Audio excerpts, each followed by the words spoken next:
লাহানপুর নামের একটি ছোট্ট গ্রাম ছিল। সেই গ্রামে বাস করত সিরাজ নামের একজন সাধারণ কৃষক। তার একটি ছোট্ট পুরনো ঘর ছিল, কিন্তু তার স্বপ্ন ছিল অনেক বড়। তার সামান্য কিছু জায়গা ছিল। প্রতিদিন সে অন্যের ঘরবাড়ি, জায়গা জমি, গরু ছাগল দেখে ভাবতো, এইগুলো যদি আমার হতো।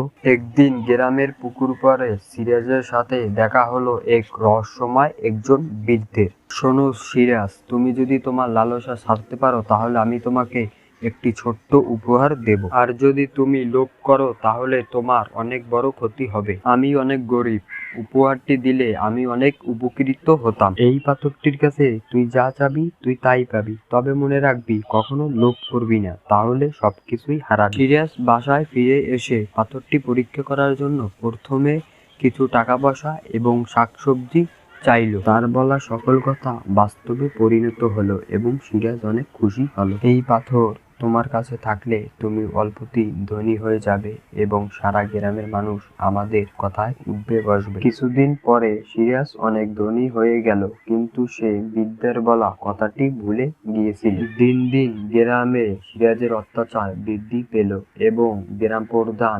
রাগান্বিত হয়ে সেই বিদ্যাকে ডেকে আনলো। আমার দেওয়া এই পাথর আমি আবার ফিরিয়ে নিলাম এবং তুমি আগের মতোই গরিব হয়ে যাবে। মনে রেখো, লালসা মানুষকে ধ্বংস করে দেয়।